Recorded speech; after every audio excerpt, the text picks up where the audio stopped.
Hello everybody, how's it going, and welcome back to another video about Mafia 3, and we've got some brand new gameplay. I want to show you guys the gameplay of Mafia 3, and 5 new features that are going to be in Mafia 3, so let's jump right into this, and yeah, let's go. So the first point is that you're able to shape the world in Mafia 3, so New Orleans is the city that is inspired the city of Mafia 3, and you're trying to take this over and take apart the organized crime in the city.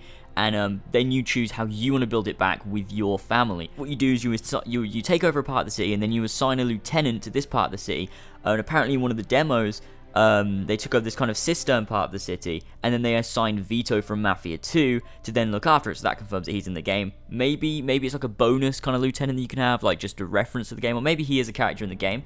Who knows? Tell me what you think in the comment section below. But then it also allows you to have various upgrades depending on who you choose. It can also inflict upon the city. So depending, if you choose one person, they might choose to do one thing with that area of the city. And if you choose to do someone else, they might choose to do something else. Someone might betray you and try and take over, and then that'll cause something else to happen.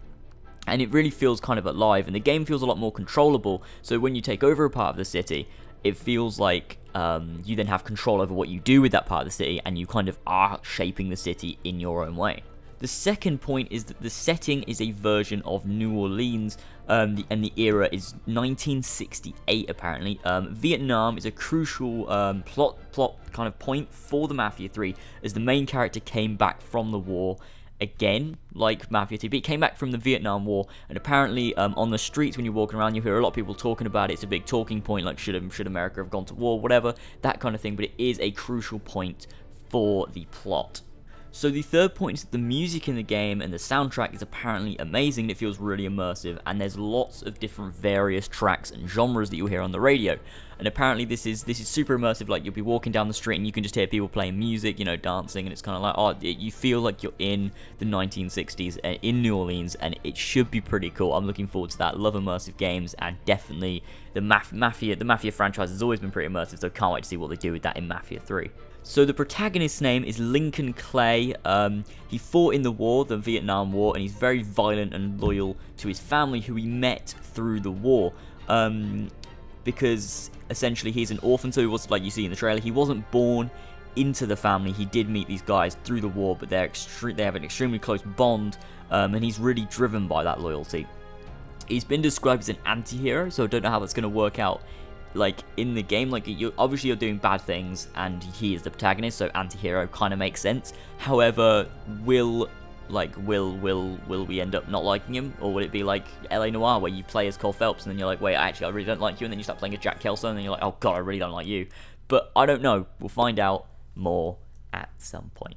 So the last point is about the combat, which apparently is very brutal. They saw various takedowns with knives and shotguns. There's a nice cover system, and also some vehicle combat. So the transitions between these different kinds of combat is apparently really smooth, and everything's quite fast, and it flows really well between the different actions. There was some sort of stealthy gameplay that was shown, which means there's stealth in the game. And the driving is apparently described as physics-based, which most driving is, but apparently a lot of work has been put into it, into the driving, and it will feel really, really cool. And these cars are going to feel heavy, they're going to feel like they've got loads of weight to them, which is really cool, because a lot of games tend to miss that, especially with open world games, and it's really kind of disappointing. At the top of the screen, like you've seen in some of the gameplay, apparently, not apparently, but there is a rear view mirror, which allows you to see what's going on behind you, and will give you a little bit of a cutscene. If there's like a car exploding behind you, you can just see it in your rear view mirror at the top of the screen. As there's a time-based tire shooting thing you can do. I don't really know what that is, but that's what it says. That's what it's described as. And also you can interrogate people in your car by, like, if you steal their car or something, or maybe you can throw them into your car, whatever, I don't know. But if you drive really fast and violently kind of thing, you can interrogate them and get information, I suppose. But also at the end of that, you can then choose to kill or spare the person. If you spare them, that then results in you kicking them out of the passenger seat onto the road. But yeah, that's point number 5. So anyways, guys, I hope you enjoyed that brand new Mafia 3 gameplay and information. If you did, be sure to smack that like button, because that'd be absolutely amazing. Comment down in the comments section below.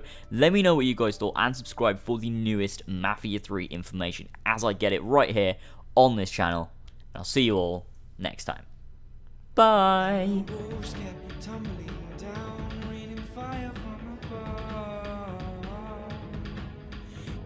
Crowds charge over the hills, but these cities had enough.